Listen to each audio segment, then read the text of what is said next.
Hoy sería enfermería en el cuidado crítico neonatal y pediátrico, y especialmente sobre el síndrome de dificultad respiratoria aguda y la relación que tiene la parte de la hipotermia con los pacientes neonatos.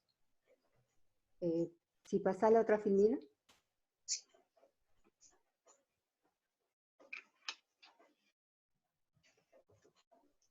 Ahora no te escucho. Sí, ¿está? ¿Ahora va? Ahora sí. Volví a la segunda, ahí pasaste a la tercera. Sí, tengo un delay entre un Ahí coso está. y el otro. Ahí Claro. está. Ahí, ¿ves? Sí, sí. Se me hace un delay. Ahí. Ahí está. Ahí yo Bien. en la segunda filmina sería el pensamiento crítico de enfermería, que supone un pensamiento deliberado, metódico, dirigido justamente a objetivos precisos y con un método apropiado. Vendría a ser, ahí tienen una parte que es el conocimiento, o sea, es el saber, que nosotros sí o sí lo tenemos que tener como disciplina, las habilidades y las actitudes que tienen que ver con esto. Y persigue, vendría a ser, emitir juicios basados en evidencia, es lo que hoy les decía justamente Verónica, que uno tiene que evidenciar todo, tiene que pasar por el proceso científico en este sentido, si no, carecería de valor, eso que nosotros pensamos que puede ser necesario o eficaz. Así que es muy importante relacionar este pensamiento con la parte de acción y habilidades que ustedes tienen y que lo están haciendo constantemente a medida que avanzan en la carrera. Esto sería en este sentido, este cuadrito que le lleva, vendría a ser, a el proceso de atención de enfermería como vendría a ser algo científico para aplicar. Pásame la otra.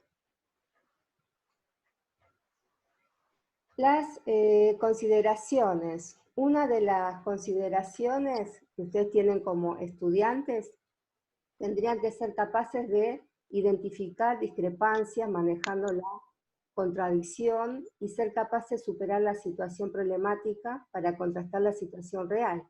O sea que lo que deben hacer ante esta situación sería, por ejemplo, cuando toman la guardia y observan a un paciente, si tiene dificultad respiratoria, comienzan a preguntarse cosas y van descartando otras, hasta llegar al problema que puede ser, por ejemplo, una hipertermia, algo emocional o secreciones que obstruyan el tracto respiratorio.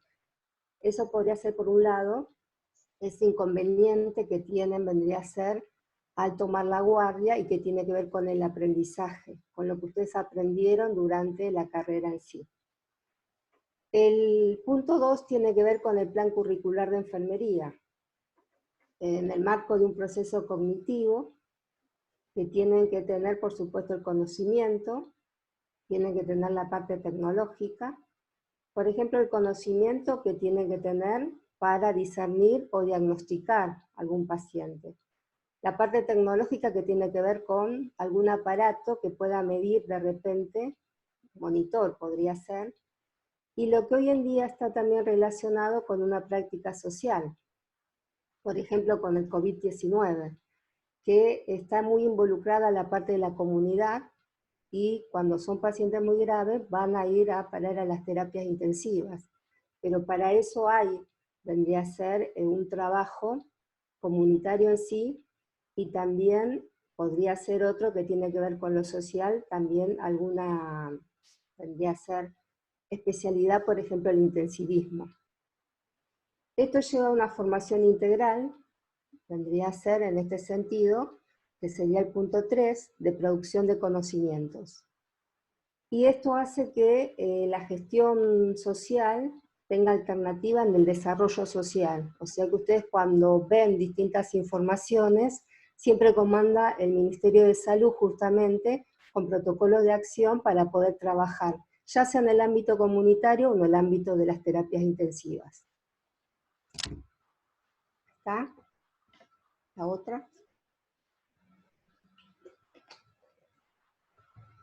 Las anteriores sería como una apreciación. Ahora nos vamos a introducir, y me paran si no entienden algo. Ya la fisiología pulmonar, que ustedes ya algo vieron con la parte con Verónica y con Ramón. En cuanto a la fisiología pulmonar, tenemos un proceso que está dividido, son tres en realidad, no son cuatro, que es la ventilación pulmonar, la difusión pulmonar y la perfusión y transporte. El proceso de respiración en sí, la ventilación, es la entrada y salida del aire, no es otra cosa distinta entre la atmósfera y los alvéolos pulmonares. Es lo que ingresa a través de la inspiración y la expiración en sí.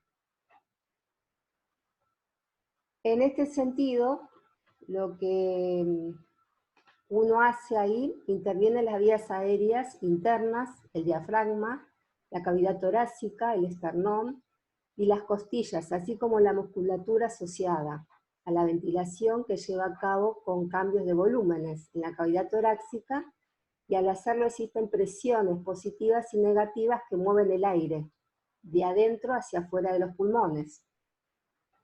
Por eso se considera la inspiración que es activa y la expiración es pasiva, o sea que los otros músculos que participan en la ventilación son los músculos intercostales, abdominales, los músculos accesorios.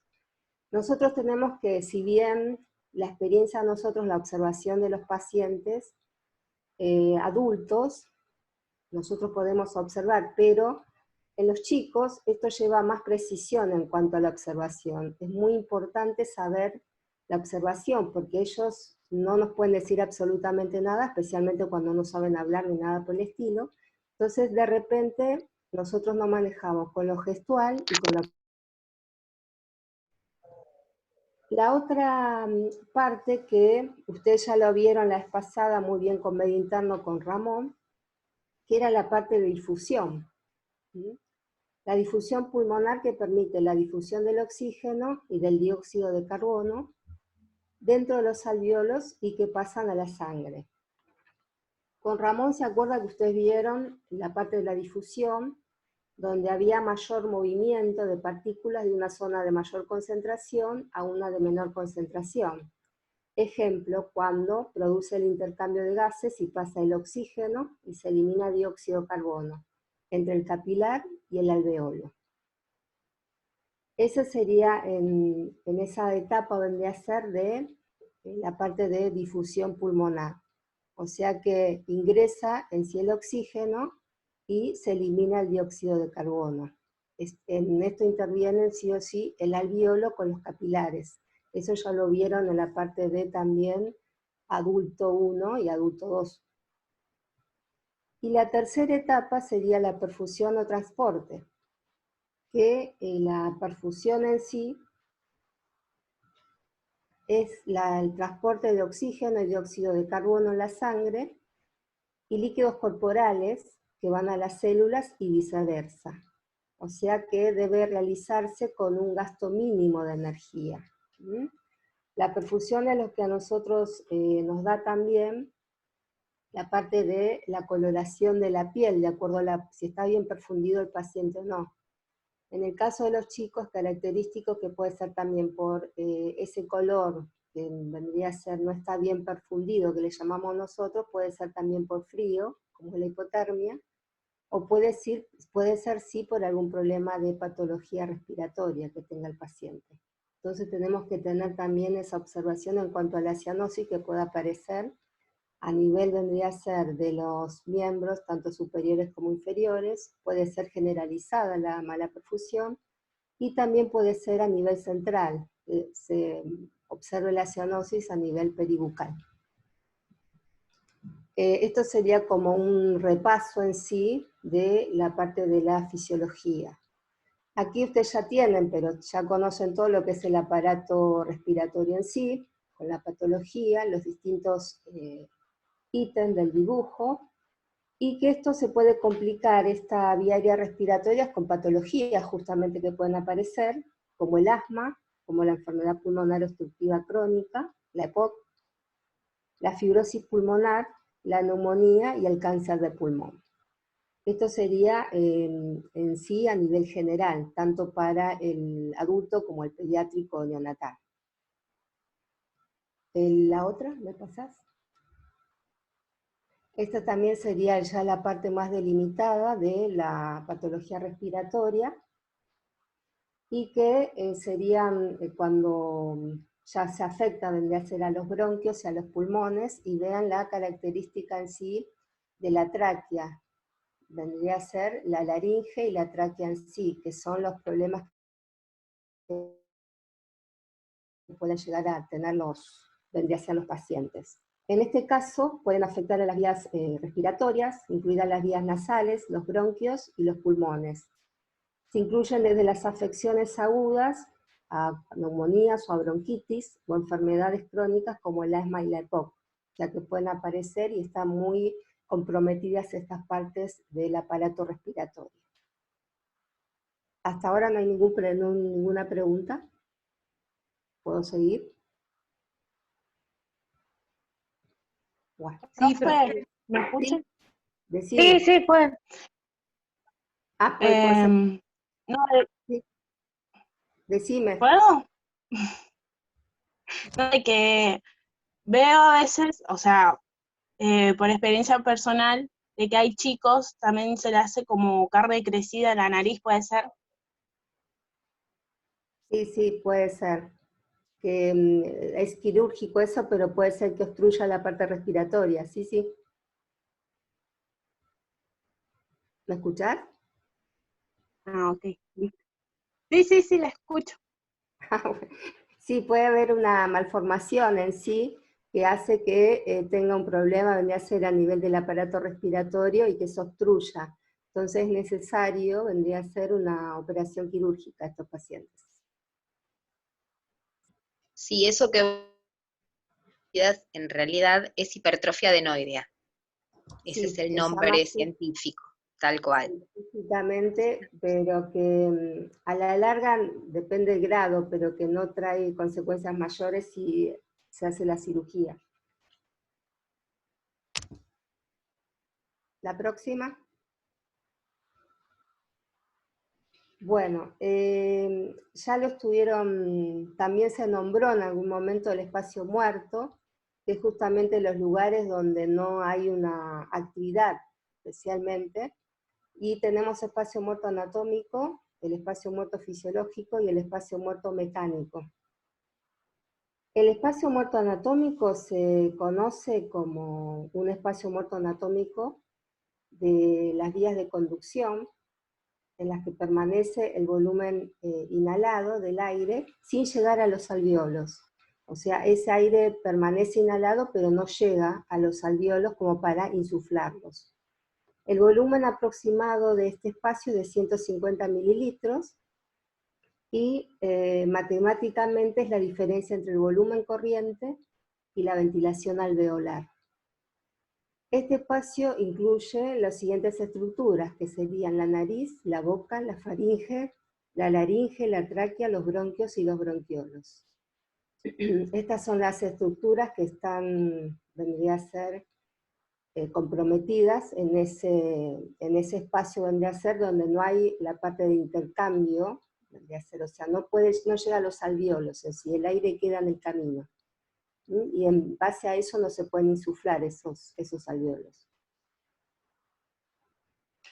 El siguiente espacio muerto sería el fisiológico, en el cual se incluye todo el volumen de aire, que debería intervenir en el intercambio gaseoso, pero por motivos fisiológicos, patológicos u otras variables, no ocurre este proceso, y puede ser debido a la mala perfusión que puede tener el paciente en sí,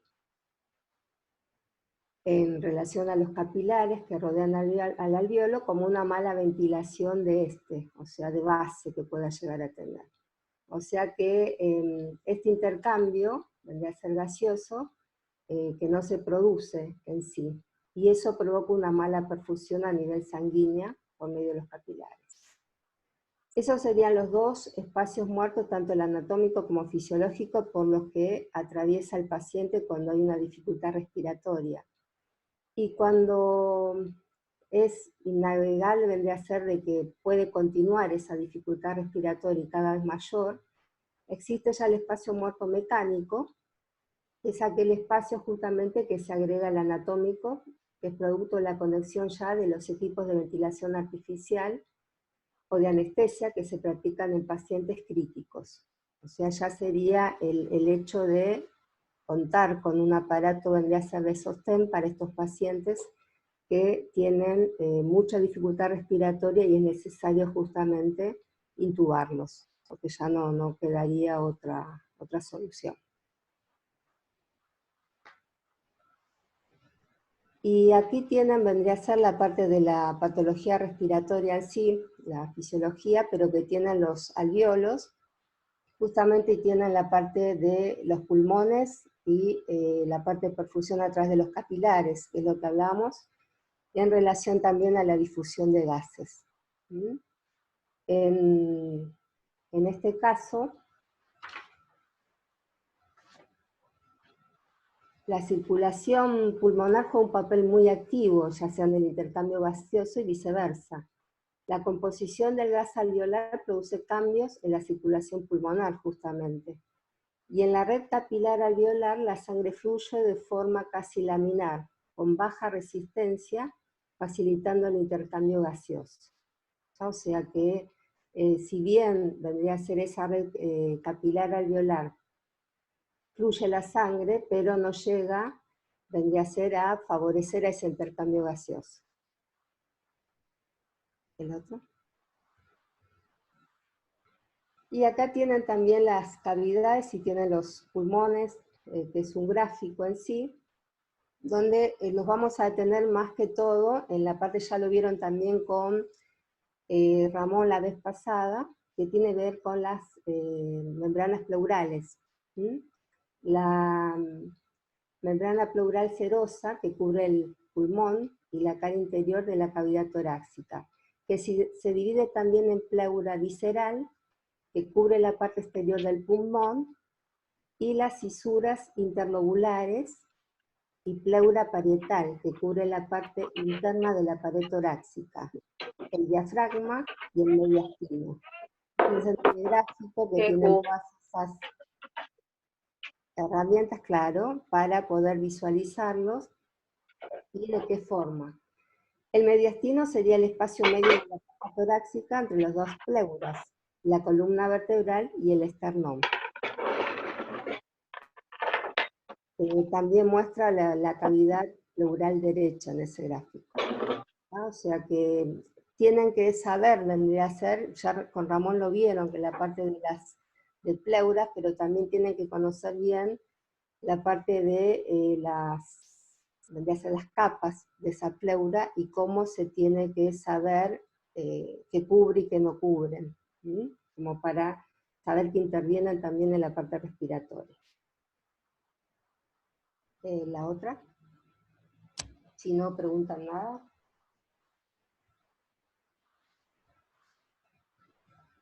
Hay factores que afectan justamente a la parte de la difusión a través de las membranas respiratorias.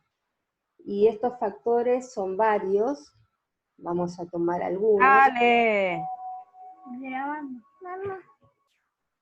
Sí. Perdón. Bueno, la primera sería el espesor de las membranas. Es uno de los factores que afectan la buena difusión. Justamente está afectado por la presencia de líquido o edema en el espacio alveolar o el intersticial. ¿Se acuerda que eso lo vieron con Ramón el otro día con medio interno? También puede ser afectado por fibrosis pulmonar. La rapidez de la difusión a través de la membrana va a depender proporcionalmente al grosor de la misma. O sea, es muy importante, si es un espesor muy grueso de repente no va a permitir una buena difusión. Otro factor sería la superficie de la membrana, o sea, que puede estar disminuida, como ocurre en el enfisema, por acumulación patológica de aire en los tejidos o en los órganos del cuerpo, donde la ruptura de tabiques alveolares que condicionan bullas o bula, se les llama así, consiste en un espacio que contiene aire dentro de un pulmón, como resultado de la destrucción, dilatación y confluencia de espacios aéreos distales a los bronquios terminales. ¿Mm? O sea que hay una consecuencia.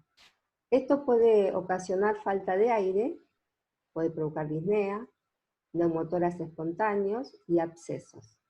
Se asocian al enfisema pulmonar y estas bullas se comportan como grandes cavidades, mucho más amplios que los alvéolos, pero con reducción del área de membrana. O sea que es importante también cuánto de superficie de la membrana hace que no pueda haber una buena difusión de los gases.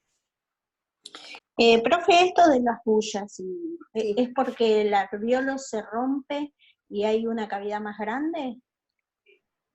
Una puede ser eso, pero a su vez puede ser que esté distendido en sí, la capacidad vendría a ser la membrana ser superior, mayor, y que hace que los alvéolos no se llegue a entrar en la suficiente cantidad de oxígeno. Entonces no permita justamente la parte de difusión, de que esos alvéolos puedan ser insuflados. Ok. Profe, ¿Sí? yo tuve un neumotórax espontáneo a causa de una bulla que se había reventado. Y es horrible la falta de aire que te da cuando se revienta eso. Sí, dice que sentís como una sensación de muerte.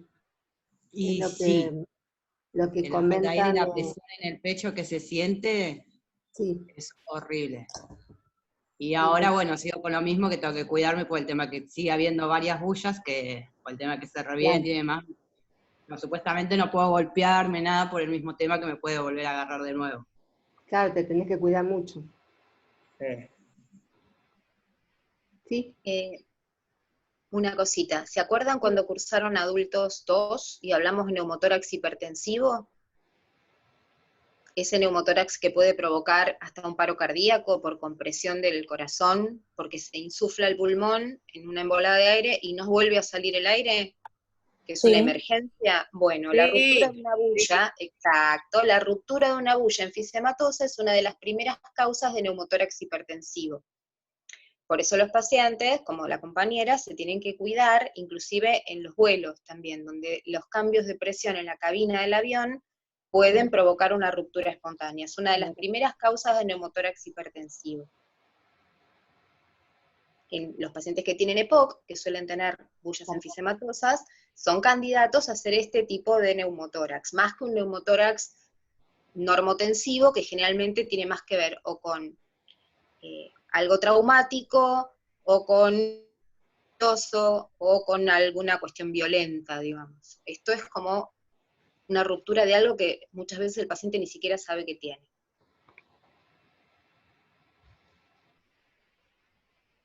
Sí, es verdad, pero está bien lo de esta chica que haya dado ese aporte de lo que sintió, ¿no? Bueno, seguimos con el otro ítem que se relaciona con los factores que afectan a la difusión, que es el coeficiente de difusión del gas. Para la transferencia, cada gas depende de la solubilidad de cada uno de ellos y de su peso molecular, justamente. La capacidad de la difusión de la membrana respiratoria es similar a la del agua, por lo tanto el dióxido de carbono es 20 veces más difusible, o sea, con mayor rapidez en su difusión, que el oxígeno, y este último 2 veces más rápido que el nitrógeno. Que el nitrógeno 2, que está formado por 2 moléculas de nitrógeno. La lesión progresiva de la membrana se traduce por disminución de la capacidad de transportar oxígeno hacia la sangre, constituyendo un problema mayor que la capacidad menor de transportar dióxido de carbono hacia el alveolo. O sea, hay una diferenciación en sí, y por eso hay que ver mucho la parte del peso molecular de cada gas. En este caso sería el peso molecular tanto del dióxido de carbono como del oxígeno. Y el último factor sería el gradiente de presiones entre los gases existentes a ambos lados de la membrana.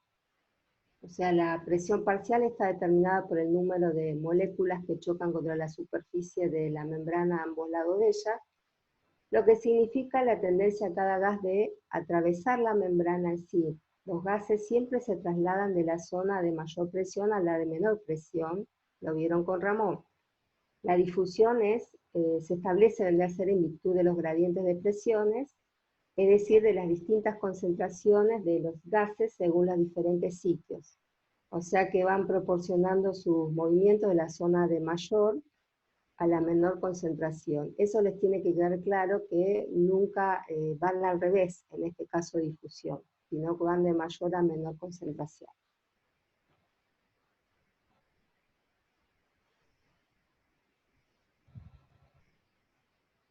Bueno, la valoración de la ventilación tienen por un lado la parte de cavidad nasal, o los orificios nasales, la epiglotis, la laringe, tráquea, pulmón derecho, bronquio, corazón, pleura y diafragma.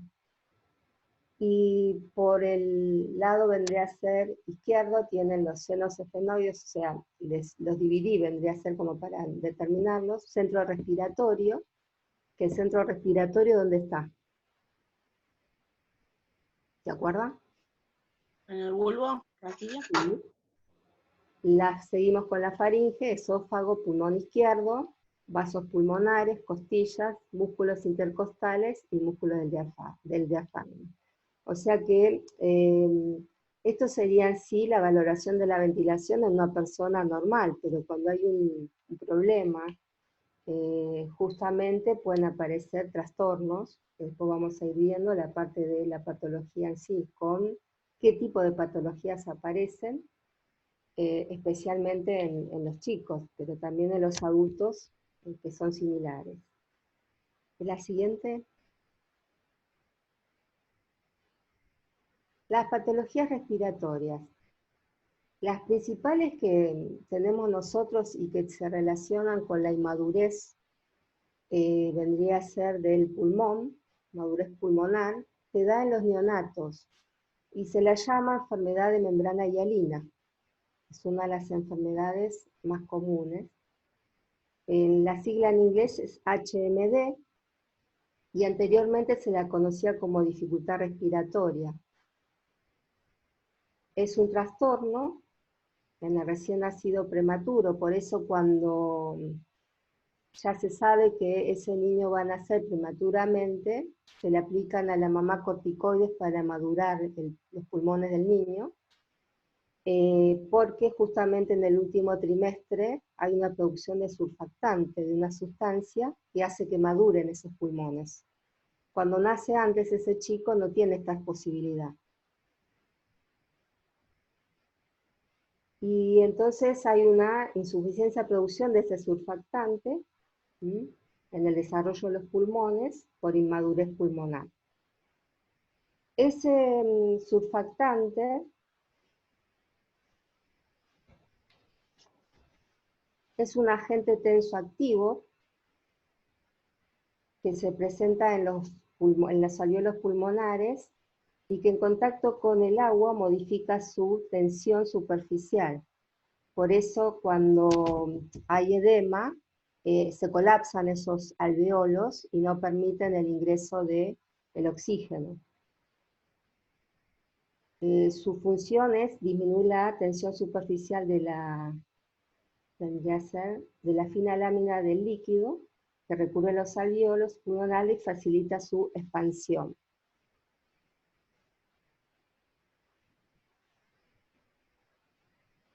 El síndrome de dificultad respiratoria neonatal ocurre en bebés cuyos pulmones no se han desarrollado totalmente, y la enfermedad es causada principalmente por la falta de una sustancia, que es la que recién nombramos, surfactante, y que después de su nacimiento sí se aplica por tubo endotraqueal esa sustancia en sí para favorecer la madurez de esos pulmones de estos chicos. Cuando son muy prematuros, yo he tenido pacientes muy prematuros y si realmente no está esta sustancia como para aplicarles, es raro que puedan seguir adelante, casi siempre mueren en el camino esos chicos. Pero les estoy hablando de chicos prematuros de 25, 26 semanas, que también son muy, vendría a ser, su peso no es el adecuado y no son viables en sí. Entonces es como que le faltó el proceso de maduración general, pero el respiratorio en este caso es fundamental, por eso es lo que estamos viendo. Otra infección vendría a ser las vías aéreas altas que pueden aparecer, incluyen rhinosinusitis, o sea que es a través de la nariz y los senos nasales, la otitis media, la faringitis, la amigdalitis, los resfriados comunes, y la mayoría de estas patologías son causadas por virus, especialmente rinovirus. ¿Sí? Y otras que tienen que ver con las infecciones de vías aéreas bajas, que es una infección que afecta a las vías respiratorias bajas y a los pulmones. Es una de las principales causas de enfermedad de muerte de niños y también adultos en el mundo. Está en el caso ahora con el COVID-19.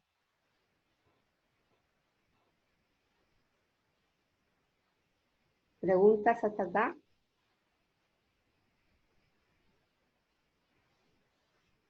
A las personas adultas, esto que dijimos, la rinitis, los resfríos comunes, ¿no afectaría como a los niños o no tiene, no afecta directamente al adulto? No, sí puede afectarlo, porque el adulto, no sé si comparte Verónica, pero tiene también enfermedades de base que hace que se comporte de distintas formas las patologías. Entonces hay que tener cuidado. Vero, no sé qué opinas vos del Sí, adulto. estaba pensando justamente, sí, los adultos, y sobre todo los adultos mayores, son los que están más en riesgo frente a este tipo de patologías. ¿Cuál es la diferencia entre un paciente pediátrico y un adulto? En el caso de ciertas enfermedades respiratorias, la inmunidad adquirida a través de los años y la exposición a determinados virus. ¿Sí? Por eso no tenemos la misma inmunidad cuando nacemos, no tenemos la misma inmunidad al año, no tenemos la misma inmunidad de adultos, independientemente de la vacunación. ¿Sí? Por otro lado, tiene que ver con la agresividad del germen, lo que llamamos virulencia. Dependerá de qué tan virulenta sea la cepa de ese germen, si condicionará la enfermedad en niños y adultos o solamente en niños.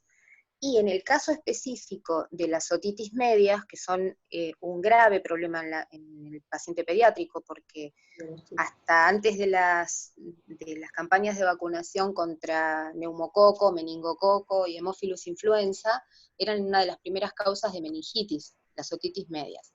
¿Por qué? Ustedes tienen que pensar que en el paciente pediátrico, la trompa de Eustaquio, que es la zona del oído medio, está en línea recta con la nariz. Entonces, todo lo que eran resfríos graves, enfermedad bacteriana de la vía aérea superior, catarros de vía aérea superior, se contagia inmediatamente por una cuestión de gravedad, como están en la misma línea, con el oído. Y el oído rápidamente puede progresar a una infección meningia. ¿Qué pasa cuando vamos creciendo? El oído queda más alto que la nariz. El conducto de Eustaquio empieza a verticalizarse. Al verticalizarse, impide el camino retrógrado de gérmenes de abajo para arriba, digamos. Entonces, ahí es a donde empiezan a disminuir los riesgos en relación con la otitis en los adultos. Por eso al nene lo mandás a la pileta y tiene resfrío, otitis. El nene tiene unos mocos horribles en el invierno, otitis. En cambio, esto no nos pasa a los adultos. Un poco tiene que ver con eso. Ahora, cuando las patologías se instalan, son los mismos gérmenes. Por suerte ahora hay vacunas para muchos. Con respecto a la inmunización, profe, como vos decís, obviamente el chico tiene menos defensas de lo que tenemos los adultos, pero los adultos mayores, ¿no bajan su defensa a medida que va progresando porque se deteriora? Sí, para algunos gérmenes, no para algunos que ya se desarrolló inmunidad completa. Es muy raro que vos veas un adulto mayor, por más que sea muy mayor. Hoy hablaba con un colega de enfermería que me decía, ¿cómo les decimos a los abuelos? Mayores, mayores, mayores, mayores. Le digo, no, extremadamente mayores, como los prematuros extremos. El adulto muy mayor lo que tiene es mayor labilidad en otros aspectos fisiológicos que tienen que ver con la migración de polimorfonucleares, con la detección que hacen los linfocitos de un germen, pero sí han desarrollado inmunidad para toda la vida para ciertos gérmenes que hoy podrían fácilmente matar a un recién nacido. Por ejemplo, un adenovirus, por ejemplo, tienen mayor inmunidad al virus incisional respiratorio, que son todos esos gérmenes que a las que están ahí escuchando y tienen niños les resuenan conocidos de todos los inviernos. El coronavirus, el metaneumovirus, que son virus que atacan fundamentalmente a la población pediátrica. Nosotros los adultos nos pasan como un resfrío común, como una coriza, como un poquito de llanto en los ojos y un poquito de moco clarito. Sin embargo, un niño, y si ese niño además ha cursado otra enfermedad concomitante o tiene comorbilidades, lo puede llevar a una terapia intensiva. No me quiero extender mucho para no robarle tiempo de su charla a Mirta, pero bueno, por ahí hacer el paralelismo está bueno, que se saquen las dudas. Y sí, tenés razón, los adultos mayores pierden gran parte de su inmunidad, pero por ahí más a infecciones bacterianas. Sí, aparte que el adulto mayor tiene mayor compromiso de otras patologías y también tiene muchísima más medicación por ciertas patologías como diabetes, hipertensión, que hoy en día también se está estudiando desde el COVID si esas medicaciones hacen que sea más propenso esa persona que se agrave su estado de salud. Ok, gracias. Bueno, ¿me pasás la otra, Vera? La valoración de la ventilación, que esto también ya lo vieron, es algo, vendría a ser como reiterativo, pero que es en relación a una base en sí, aquí se pone en juego, vendría a ser la circulación pulmonar, por donde llega el oxígeno procedente de la atmósfera y el aparato circulatorio que se encarga de su transporte. La hemoglobina, que es lo que vieron la vez pasada con Verónica, ¿se acuerdan de eso? Y una pequeña parte que está delimitado por el plasma, o sea que se distribuye a todos los tejidos recogiendo el dióxido de carbono para transportarlo a los pulmones, donde estos se encargarán de la expulsión al exterior, y quedando en sí la parte de la oxigenación necesaria. Esto sería en relación a mínimo, pero ustedes lo han visto ya en la parte de anatomía, fisiología, todo, el transporte de la parte vendría a ser de la valoración mecánica, y en este sentido respiratoria, para poder, vendría a ser, distribuir todos los gases necesarios en el organismo. Especialmente acá sería la parte de oxigenación y eliminar el dióxido de carbono. La otra. Esto refleja el intercambio gaseoso que ya lo vimos en la anterior. Seguimos con la otra, con la 15. Y acá yo les traje el test de Silverman-Anderson, que es un gráfico en sí que se utiliza en el examen de neonatología, que valora la función respiratoria de un recién nacido basado en los 5 criterios. Cada parámetro es cuantificable y la suma total se interpreta en función justamente de la dificultad respiratoria que tenga ese niño. Es contrario a la puntuación del APGAR. ¿Se acuerdan que el APGAR, cuanto mayor puntaje tenía, mejor estado estaba el paciente? En este caso es al revés. Cuando vendría a ser hace 0, vendría a ser llega un total de 0, significa que ese paciente está bien. En cambio, cuando vendría a ser aumentando de 1 a 2, es cuando va aumentando su gravedad. Y ahí seguramente, llegando a la gravedad 2, necesitará de ventilación respiratoria. Este test se lo utiliza mucho en recién nacidos, justamente para realizar la valoración respiratoria. La otra. La intubación endotraqueal en pediatría, hoy yo les voy a dar algo general, pero en la próxima les voy a preparar directamente para el paro cardiorrespiratorio neonatal y pediátrico, y de ahí para ver bien la parte de la intubación endotraqueal, tanto en neonatos como en niños, en pediátricos. Así que la intubación endotraqueal en pediatría y neonatología se valora al recién nacido justamente clínicamente, por medio de los signos y síntomas que presente, y también no hay disociación de los parámetros del adulto en relación al niño, en cuanto a la gasometría que se realiza. para el laboratorio. La vez pasada cuando vieron tanto con Verónica como con Ramón los parámetros, decíamos cuánto tenía que tener de PO2 el adulto, cuánto tenía que tener de PCO2, cuánto tenía que tener de pH, cuánto tenía que tener de bicarbonato y cuánto tenía que tener de saturación. ¿Se acuerdan los valores? La PO2, ¿cuánto tenían que tener?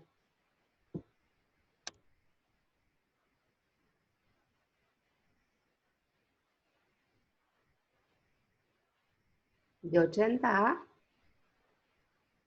100 milímetros de mercurio. La PCO2 de 40 a 45 milímetros de mercurio. El pH de 7. 35, 745. Justamente. Y la parte del bicarbonato, que se mide en 1000 De equivalentes. 22 a 26.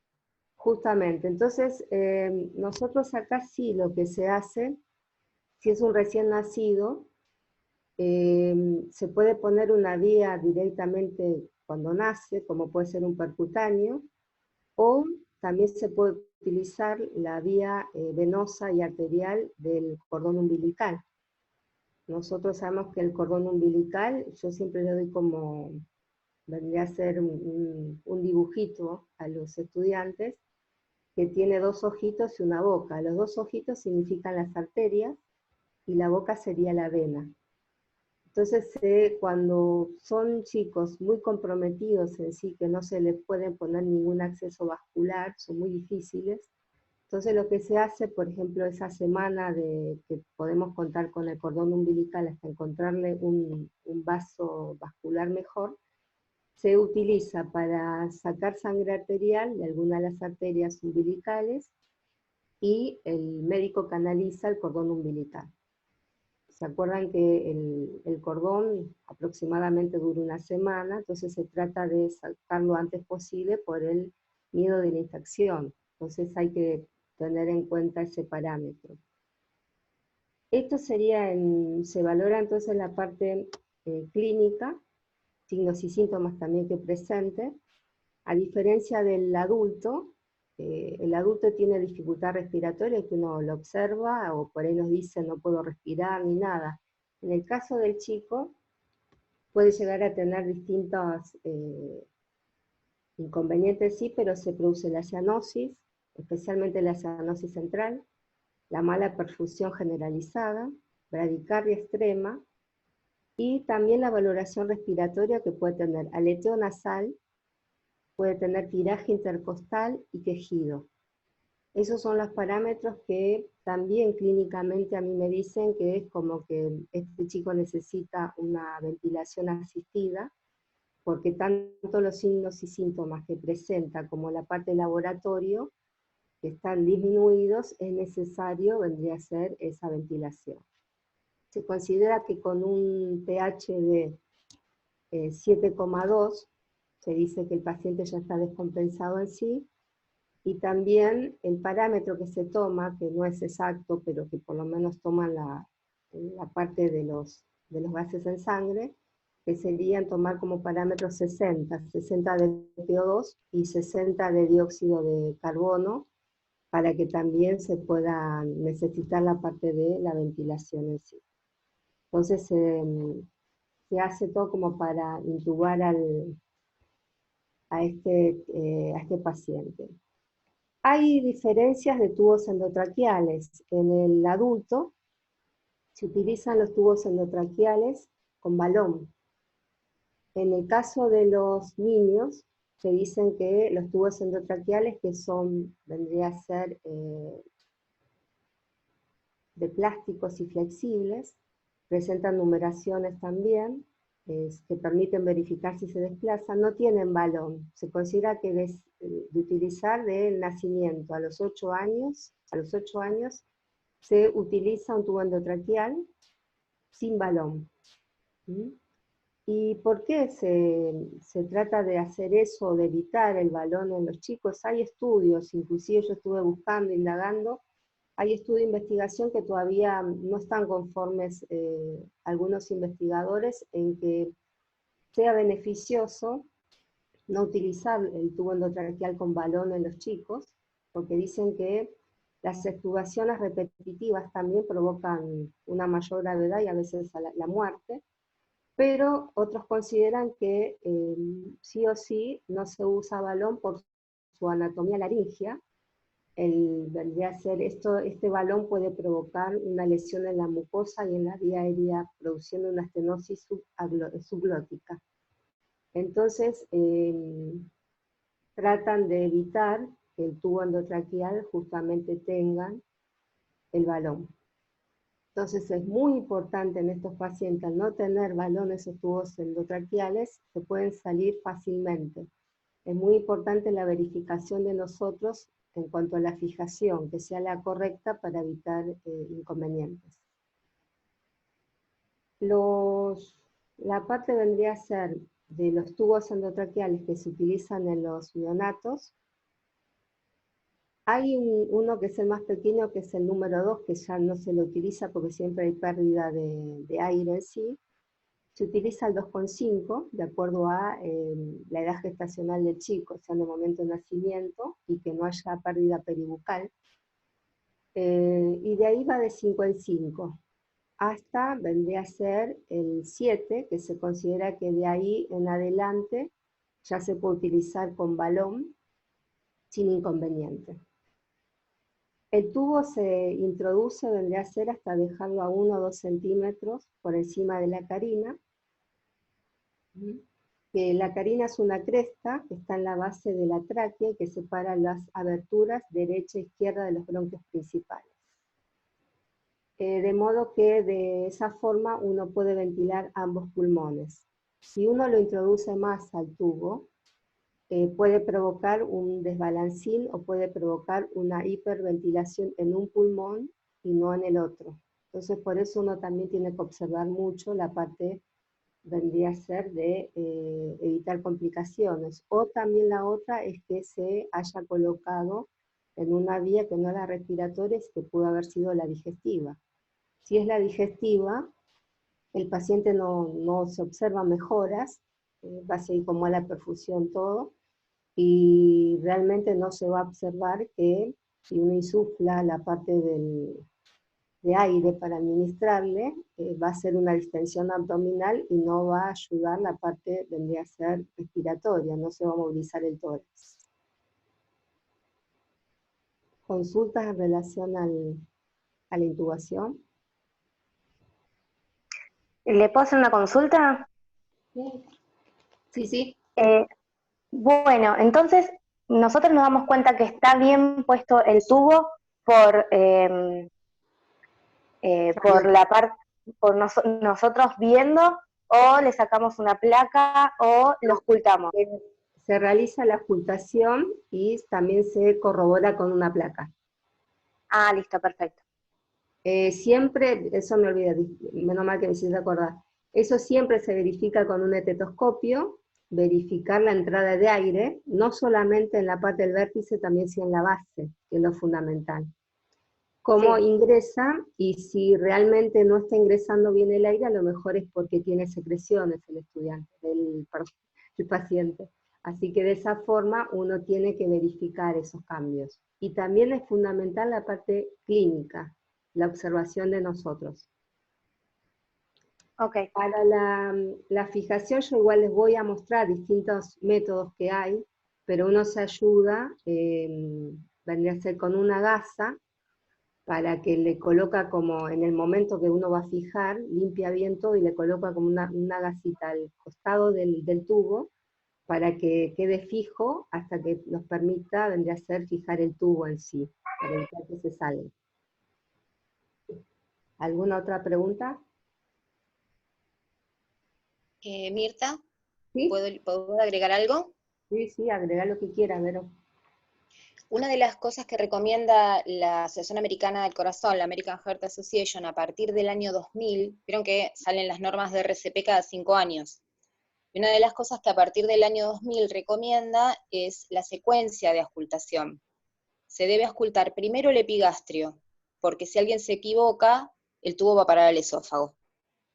Entonces, primero se ausculta el epigastrio. Si ahí no se siente entrada y salida de aire, se pasa al pulmón izquierdo. ¿Por qué? Porque por una cuestión de anatomía, si el tubo estuviera muy introducido, se va a introducir al bronquio fuente derecho, porque es más fácil, es más vertical. Entonces la secuencia es epigastrio, pulmón izquierdo, luego pulmón derecho, de manera tal que uno tenga segura la simetría de ambos pulmones. Esto en el hipotético caso que el paciente no tenga algún problema pulmonar previo a ser simétrico, porque si el paciente tiene una neumonía de todo un pulmón, ahí no van a escuchar nada. Pero sí la entrada y salida de aire debe hacerse en ese sentido. Otra de las cosas que recomienda es el uso de algo que vamos a charlar cuando veamos distrés del adulto, que se utiliza en niños y en adultos, que es la capnografía, que es el sensado de la exhalación de dióxido de carbono. Si yo tengo un tubo colocado en el esófago, no hay exhalación de dióxido de carbono porque no hay intercambio gaseoso en el esófago. Como no tenemos dióxido de carbono en el aire inhalado, solo lo tenemos en el aire exhalado, la comprobación de que existe dióxido de carbono en la exhalación del paciente nos garantiza que ese tubo está colocado en la vía aérea y no en la vía digestiva. Esas serían las dos formas de comprobación que se piden ahora a nivel de la evidencia científica. Luego, la placa de tórax, la indicación que tiene es saber a la altura que ha sido colocado el tubo endotraqueal. Pero la placa de tórax no nos dice si está en la tráquea o en el esófago porque la imagen se superpone. Uno está por delante del otro, y en la placa vos ves el lugar donde está puesto el tubo, pero no sabés si está dentro de la tráquea o está dentro del esófago. Sí nos dice que tiene que estar 2 centímetros por arriba de la carina, o inmediatamente por arriba de la carina en los pacientes neonatos. Ahí en neonatos es a donde menos conocimiento tengo, pero básicamente. Luego de eso se hacen el resto de pruebas que tienen que ver con el insuflado del balón, ver hasta dónde fuga, si no fuga. Esas son todas cosas que se hacen ya con el paciente tranquilas, ya estamos haciendo otras cosas y alguien se puede ocupar de los detalles. Pero la secuencia es epigastrio izquierdo-derecho, luego se puede medir o no capnografía si uno tiene disponible en el servicio, cada vez hay más monitores con capnógrafo, y por último, recién con tiempo y el tubo bien fijado y asegurada la vía aérea definitiva, la placa de tórax para ver su altura. No quiero irme más lejos que eso. No, está bien. Está bien el aporte, pero ahora seguimos con las complicaciones.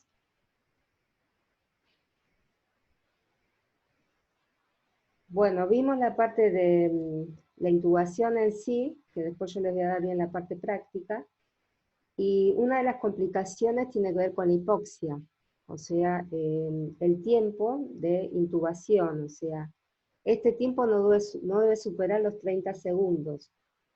Si se tarda más, hay que ventilar al paciente antes de volver a reintentarlo, porque puede ser por una mala colocación del tubo, o ya sea fue el tracto digestivo, que recién lo hablamos, o haberlo introducido mucho. ¿Tá? Eso provoca hipoxia, pero entonces, a medida que uno lo tiene que reintentar hacerlo, hay que esperar que se recupere un poco el paciente para volver a intentarlo. Por eso se esperan 30 segundos entre un lapso y otro, hasta que se intuba. Es muy... vendría a ser, a mí me ha tocado en neonatos tener que intubar yo porque a veces el médico no está en condiciones de hacerlo. Es una práctica que no lo podemos hacer de la parte de vista de enfermería, pero cuando corre la vida, el riesgo de la vida del paciente uno lo hace. Y realmente lo pude hacer y se puede comprobar bien en el video que mandó Verónica, que está bien detallado, cómo es la secuencia de la parte de la introducción del tubo. Así que cuando lo vean, fíjense bien la introducción, que es importante la parte anatómica de lo que uno va observando y que nos permite la lente del laringo justamente verificar eso. La otra complicación es la intubación bronquial. El tubo puede haber sido introducido vendría a ser mucha cantidad realmente, y pudo haber pasado el bronquio derecho, Entonces ahí no está ventilando bien el paciente y uno va a observar ahí que hay un desfasaje y una altura de hiperventilación. Cuando uno observa el tórax del paciente que hiperventila un lado y no el otro. Eso se llama en relación a ventilación en balancín y uno tiene que observar bien en ese momento. La otra complicación sería la bradicardia, que puede ser por hipoxia o por estimulación de la sonda de aspiración o el laringoscopio o el tubo. Tendría que ser que seguramente tocó el nervio neumogástrico y hace que esto pueda provocar realmente un reflejo vagal, por el cual puede provocar una hipoxia, y esa hipoxia provocar la bradicardia. Lo que algunos médicos aconsejan por ahí colocar antes antes de intubar al paciente sería atropina, que es un estimulador del sistema nervioso central y también reduce las secreciones. Otra complicación puede ser las laceraciones o ulceraciones que puede presentar el paciente, ya sea de la mucosa bucal o laringia, cuando se coloca el laringoscopio. A veces uno dice que es algo cotidiano, que uno lo puede hacer tranquilamente, pero a veces es muy difícil colocar el laringo en forma correcta. Entonces la idea es poder practicarlo con muñecos antes de llegar a la práctica en el paciente, porque hay que saber cómo hacer para evitar daños mayores. Porque otra de los problemas que también se presenta son las roturas dentales. Y también lesión de las encías de los niños, especialmente los pequeños. Y tiene que ver con el mal uso del laringoscopio. La otra.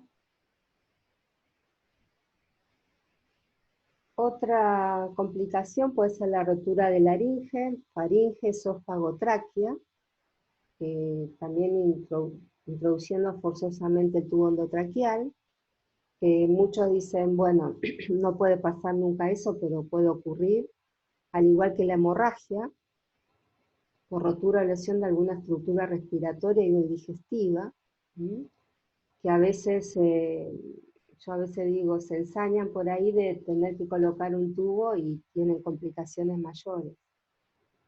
Y otra también es la parte del broncoespasmo, ya que se estimula la mucosa respiratoria, y por eso se recomienda también utilizar relajantes, o se lo ceda al paciente para el procedimiento. Otra sería el dolor, por eso se coloca analgesia y sedación. Se puede llegar a utilizar el hidrato cloral, el midazolam o el fentanilo, depende la indicación, o a veces es tan rápido el momento que no se pasa nada al paciente. Y otra complicación es provocar un neumotórax, fuga de aire por rotura de alguna estructura respiratoria. La obstrucción o acomodamiento del tubo, que también puede llegar a pasar, o sea, se obstruye por secreciones, por sangre o por una mala colocación.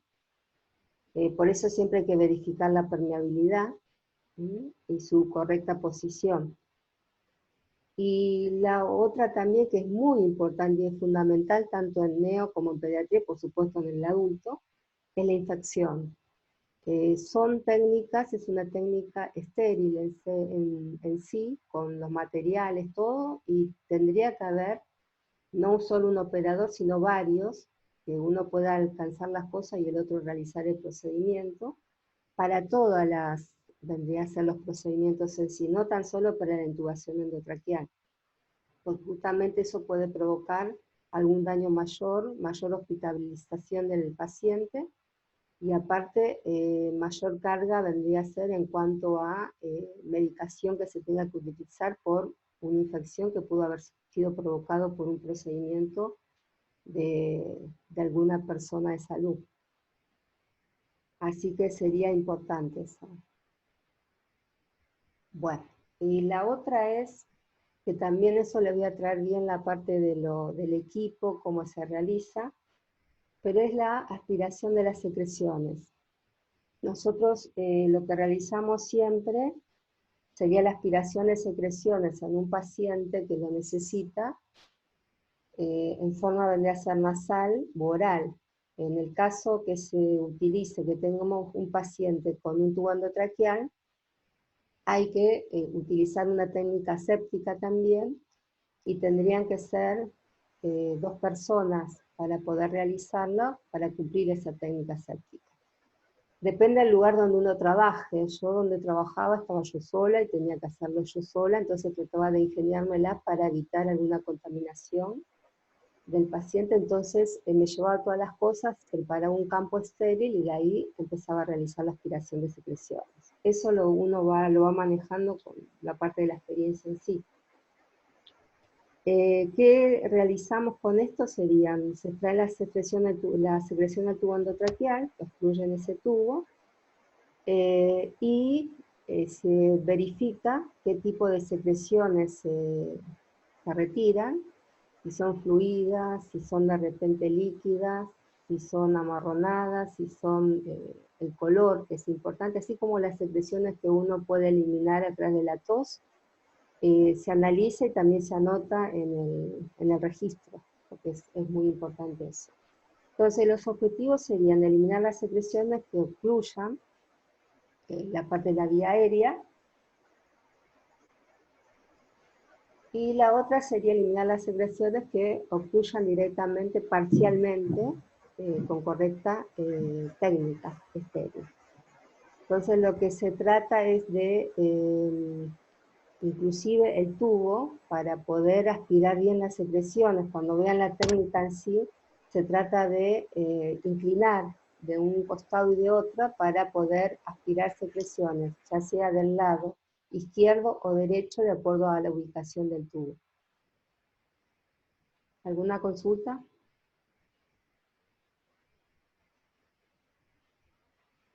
¿Me querés pasar la otra?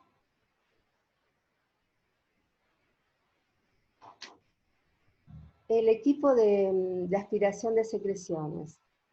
La fuente de oxígeno va a estar conectada a una bolsa de reanimación, justamente con un flujo de oxígeno de 10 litros por minuto, eso va a depender.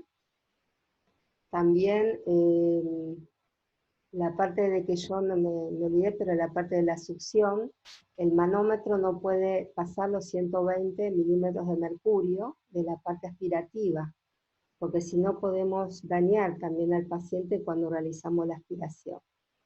Entonces, el sistema de succión debe ser regulador, vendría a ser a la presión que corresponde. Especialmente en chicos vendría a ser muy pequeños, o sea, prematuros. A mí me tocó trabajar en el cruce y todavía no se había habilitado el hospital y teníamos que colocar los oligoductos. Entonces, los oligoductos serían la parte la parte del aire comprimido y la parte también de la aspiración de secreciones, en todos que van a través de las paredes. Y tuvieron que sacar una parte porque habían hecho todo el diseño para pacientes adultos y en la parte de pediatría habían puesto vendría a ser pediatría, pero chicos mayores. Y yo cuando fui a verificar eso, le digo, no puedo poner un chico, que un prematuro me aparezca en la internación de terapia intensiva y que no tenga un regulador de la parte de la aspiración, de la succión, que tendría que ser entre 80 y 120. Así que bueno, tuvieron que realizar toda una modificación para llegar a esa presión. Y eso es muy importante tenerlo en cuenta también. Se utilizan jeringas de 1 o 2 milímetros con solución fisiológica, al 0,9%. La sonda debe ser una sonda del calibre adecuado, que tiene que ver también con el tipo de tubo que tiene el paciente, de 5-8 Fren para neonatología, y sondas de 9 a 16 Fren para pacientes pediátricos. Es aconsejable que las sondas vayan previstas de una válvula de control de succión, justamente para verificar, y que debe ser en forma intermitente, o sea, yo no aprieto y voy retirando toda la secreción de una, sino voy de a poquito sacando y rotando en el tubo. La bolsa de reanimación, el AMBU, tiene que ser el tamaño adecuado, vendría a ser para aspirar las secreciones. La otra. Y bueno, lo que hay que hacer justamente es verificar, vendría a ser, aparte de la aspiración de secreciones, yo siempre les digo, y seguramente Vero en adulto 1 les dice, que es muy importante no tan solo la aspiración sería la última parte que uno realiza, sino que también es importante la fluidificación de secreciones y también la kinesioterapia respiratoria, antes de llegar a aspirar totalmente. Por eso es importante también verificar los rayos X de las placas de estos pacientes para verificar cómo van evolucionando. Auscultar los campos pulmonares, que también es importante, y también el monitoreo, que también lo vieron con Vero, pero que es importante, la frecuencia cardíaca cambia en el recién nacido, puede llegar a 60 respiraciones por minuto. Y la frecuencia respiratoria, y la frecuencia cardíaca puede llegar a 120, 140. La otra también es la saturación, que es similar al paciente adulto, y hay que verificar justamente la parte clínica, la observación, que yo siempre insisto, la observación es fundamental en los pacientes. La otra sería la parte de especialistas o quién atiende a los pacientes, que es prioritario tenerlo en cuenta. Yo les es algo, vendría a ser, es un procedimiento estéril en sí, entonces necesita de varios operadores. Y yo le puse acá como qué hace un enfermero y el ayudante en sí. Bueno, la parte de la jeringa de 1 a 2 mililitros con suero fisiológico, las ondas del calibre adecuado y cómo va haciendo la succión que realiza justamente el operador principal. La otra. Y aquí está el procedimiento en sí, pero que es muy tedioso, si no lo observan es muy difícil. Voy a tratar de conseguir que podamos tener un video en relación a esto. Se conecta el tubo de succión justamente al control de succión en sí, una sonda estéril. El ayudante desconecta el tubo endotraqueal y el principal vendría a ser, va colocando la sonda. Previa a esto, seguramente se ha colocado la parte del fisiológico para fluidificarlas. Algunos acá dicen es necesario hiperoxigenar, otros autores dicen que no es necesario.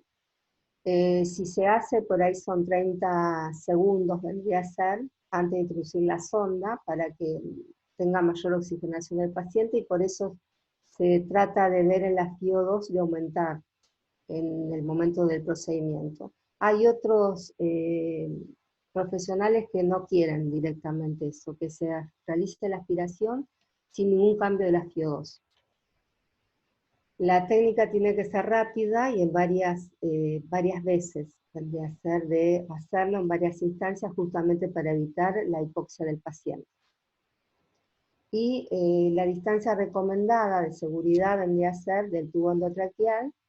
Las modificaciones, yo tengo que verificar siempre dónde está ubicado el tubo endotraqueal antes de comenzar el procedimiento, así cuando termino también verifico bien la ubicación en sí. Y aparte la sonda va rotando intermitentemente en todo el tubo, no es necesario introducirlo rápidamente porque puedo provocar algún daño, y nosotros le decimos eso, algún procedimiento tendría que ser traumático, inclusive después puede provocar que venga sangre por el tubo, que es lo que no queremos. Apenas hace el tope la sonda, hay que retirarla, no hay que insistir más en meter más la sonda porque no tiene sentido.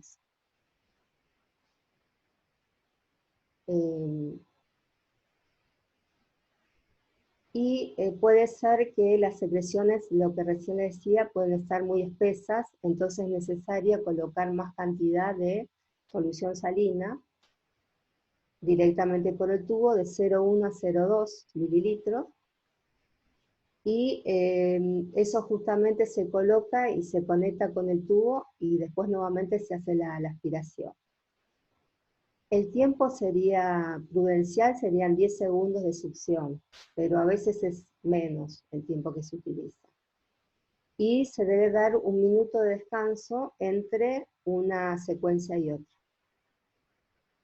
Si justamente se nota que uno nota que la saturación disminuye, 90%, se debe ventilar, en el caso de que sea necesario, y se espera 2 minutos para ver si se puede proseguir o no con, tendría que ser la parte de la aspiración de secreciones. Vero, ¿hasta acá entendieron más o menos? ¿Vero? Sí, Sí, yo estoy profe. acá. ¿Me escuchás? Ah, Sí, sí. ¿sí? ¿Sí? Me quedan poquitas diapos, ¿aguantan un poquito más? Sí. Sí, ¿Sí? Bueno, así terminamos hoy con la parte de hipotermia, que está relacionado con el síndrome de dificultad respiratoria aguda. ¿Está? Ustedes ahora, esta foto le robé a Vero, esta y la última, que tiene que ver con un paciente neonato con un respirador. Fíjense en una incubadora en sí, la mayoría de los neonatos, cuando es justamente para mantener el calor, se lo colocan en una incubadora o en una servocuna. Casi siempre para los distintos tratamientos o cuidados de enfermería se lo puede poner ya sea en uno o en otro lugar, pero cuando es para mantener el calor se trata de tenerlos en incubadora especialmente. Con estricto vendría a ser cuidado de quien lo toca, lavado de manos estricto en sí, para evitar justamente infecciones. Fíjense que tiene un tubo endotraqueal, hay una fijación, y tiene la parte de un corrugado, justamente, tiene la parte de un corrugado que está conectado al tubo endotraqueal. Lo que se trata es, como es pesado eso, se trata de sostenerlo al tubo para evitar que se pueda extubar el paciente directamente. Entonces se trata de hacer eso. Pásame la primera, si querés.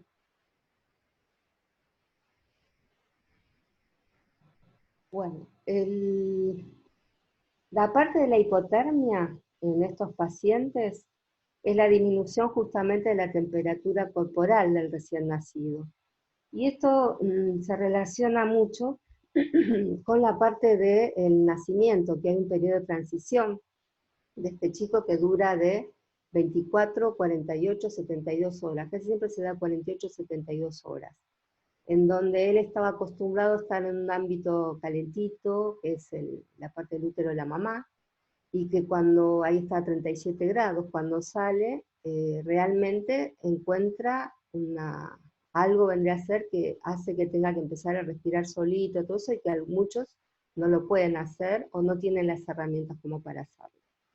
En el caso de la hipotermia, yo acá también le saqué a Vero que tenía en relación a la OMS, y cuáles son los parámetros, vendría a ser, que tenemos que tener en cuenta para que sea leve, moderado o grave. Podemos tener pacientes con hipotermia leve, que es entre la temperatura entre 36 y 36,4.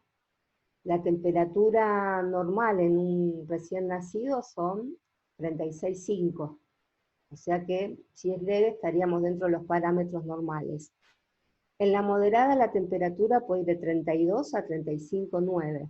Y en la grave la temperatura a 32 grados, que es una barbaridad. O sea que es muy poca temperatura para el paciente. Esto está ligado al síndrome de dificultad respiratoria aguda, que justamente trae aparejado la misma hipotermia. por ese periodo de transición que yo les decía. ¿Qué tenemos en la termorregulación que tenemos que tener en cuenta? O sea, la función fisiológica crítica del adulto, ligada a la sobrevida y a su estado de salud, y a la morbi-mortalidad asociada que tiene. Justamente es la habilidad de mantener el equilibrio entre la producción y la pérdida de calor, porque la temperatura corporal está en cierto rango normal. En el recién nacido, la capacidad de producir calor es limitado y los mecanismos de pérdida pueden estar aumentados según la edad gestacional. Y los cuidados al momento del nacimiento y del periodo de adaptación que tiene ese paciente. O sea que tenemos que tener muy en cuenta también cuando nacen los lugares que los colocamos y la temperatura que requiere este paciente. La pérdida vendría a ser la fisiopatología de la parte de la disminución de temperatura en estos pacientes. Hay neonatos de mayor riesgo a la pérdida de calor por el estado húmedo, por su alta superficie corporal y su bajo porcentaje de grasa subcutánea que tiene. Y otro sería el aumento del frío que provoca vasoconstricción periférica y pulmonar causando hipoxia y metabolismo anaeróbico, que eso contrarresta, vendría a ser, ahora tienen un cuadrito donde lo van a poder ver, y aumenta el consumo de oxígeno, con un mayor gasto energético causando justamente hipoglucemia. O sea que el hecho de una hipotermia puede provocar todo esto en el recién nacido y tenemos que ver qué solución se le va dando. La otra. Y este sí es un cuadro que tiene que ver con la parte del frío, pérdida de calor, provoca hipotermia, lo que recién decíamos, la vasoconstricción periférica, el aumento de consumo de oxígeno, el aumento de frecuencia respiratoria, la disminución en la capacidad termorreguladora que va a tener este paciente, va a haber también un aumento del ácido láctico, el metabolismo anaeróbico, esto va a provocar justamente hipoglucemia, va a estar asociado al aumento de norepinefrina justamente por la vasoconstricción pulmonar. También va a aparecer la grasa parda, que ahora les digo bien de qué se trata, y el aumento de ácidos grasos libres, que esto vendría a ser producto de la parte de la acidosis metabólica.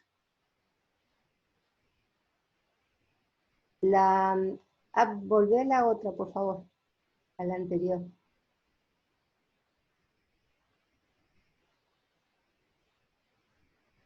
La norepinefrina es una catecolamina, porque por ahí no recuerdan bien de la parte química, con múltiples funciones fisiológicas y hemostáticas que tienen esa solución en sí, y que puede actuar como hormona y como neurotransmisor. La termogénesis es la capacidad de generar calor en el organismo debido a las reacciones metabólicas. La grasa parda, que es la que diferenciamos también ahí, es un tipo especial de grasa corporal que se activa cuando se siente frío. No cuando siente frío se activa eso. Y al activarse este tipo de grasa, también llamada tejido adiposo marrón, genera calor para ayudar a mantener la temperatura corporal. Y los ácidos grasos libres, que ustedes observan ahí, son lazos de cadena larga, no esterificados, presentes en el suero, que proceden de los triglicéridos por hipólisis del tejido adiposo. Y el ácido láctico, que el otro día lo vieron también con Ramón, es un compuesto químico que desempeña importantes roles en varios procesos bioquímicos como la fermentación láctica, directamente. Ahora sí. ¿Qué neonatos son vulnerables por la hipotermia? Los pretérminos con bajo peso al nacer. Yo he tenido pacientes de 400, 500 gramos, o sea que son muy chiquititos, muy pequeñitos, de acuerdo a la edad también gestacional. Neonatos pequeños para la edad gestacional, neonatos que requieren reanimación prolongada, neonatos con problemas quirúrgicos, gastroquisis, onfalocele, mielomeningocele, que se relaciona con las malformaciones congénitas, justamente estos pacientes, y que hay que tener mayor predisposición para el cuidado. Por ejemplo, la gastroquisis, cuando salen todos los órganos gástricos hacia afuera, el onfalocele se acuerdan la parte del cordón umbilical también, y la mielomeningocele es la parte de la columna que puede afectar, y que también sale alguna variedad, inclusive de malformación hacia afuera. Lo que se hace con estos pacientes es mantenerlos con compresas tibias, con la parte de impregnadas con solución fisiológica, porque es una resolución quirúrgica la que tiene. La otra. Y las complicaciones que llegan a tener estos pacientes son, bueno, un mayor metabolismo basal por el consumo de glucosa, la vasoconstricción periférica, que disminuye la perfusión justamente periférica, la isquemia tisular, directamente, la acidosis metabólica, disminución de la perfusión pulmonar, alteración del DQ, que es la relación entre la ventilación y la perfusión. Eso lleva a la hipoxia y un aumento de la demanda de oxígeno, justamente. Y también el síndrome de dificultad respiratoria aguda, que esto lleva justamente por lo metabólico, todo eso, y la hipoxia, a esa dificultad. Coagulopatías, que también CID, que es la coagulación intravascular diseminada que puede provocar. Y también las complicaciones pueden ser bradicardia o hipotensión, o sea que tiene un bagaje de muchas cosas a la vez. La otra. Y el tratamiento. El tratamiento es el aumento de la temperatura, vendría a ser, se coloca, no se da de golpe. Supongamos que un paciente tenga 35,9 de temperatura corporal, y yo le pongo a 37 la incubadora. Trato de aumentar de 0,5, voy aumentando para que no provoque de golpe temperatura y una reacción adversa a la que yo quiero. Entonces se va directamente la temperatura incubadora a 0,5 grados centígrados, por debajo de la temperatura del niño, aumentando justamente gradualmente cada 15 minutos, justamente para evitar el choque térmico. Lo que se utilizan en muchos lugares son transparentes, que se colocan, corresponde a, vendría a ser que trata de mantener la temperatura. ¿Por qué? Porque estos pacientes pierden temperatura por conducción, convección, radiación y evaporación. Entonces, si vemos la parte física de estos pacientes, conducción es como si yo lo pusiera desnudito arriba de una balanza a este paciente. Entonces me perdería el calor y no lo podría recuperar rápidamente. La otra sería convección, que es cuando yo paso al lado de la incubadora o de la servocuna y yo hago como un despliegue de cambios de temperatura. Entonces el mismo chico pierde la temperatura por ese lado. La otra es por radiación, porque seguramente están expuestos a luz intermitente. Las servocunas o las lámparas que se colocan hace que ese chico pueda perder temperatura por la parte de radiación y a su vez por evaporación, porque transpira. O sea, esos serían los mecanismos físicos. Y se suspende, por supuesto, la alimentación en estos chicos para evitar broncoaspiración especialmente, y se le da todo con aporte de ser endovenoso, a través justamente de alguna vía parenteral directamente. Entonces no se le da absolutamente nada vendría a ser vendría a ser succión ni nada. Sí se le puede llegar a dar algún aporte, vendría a ser, que eso también lo vamos a ver, es en relación por gavage, por sonda nasogástrica, si fuera necesario.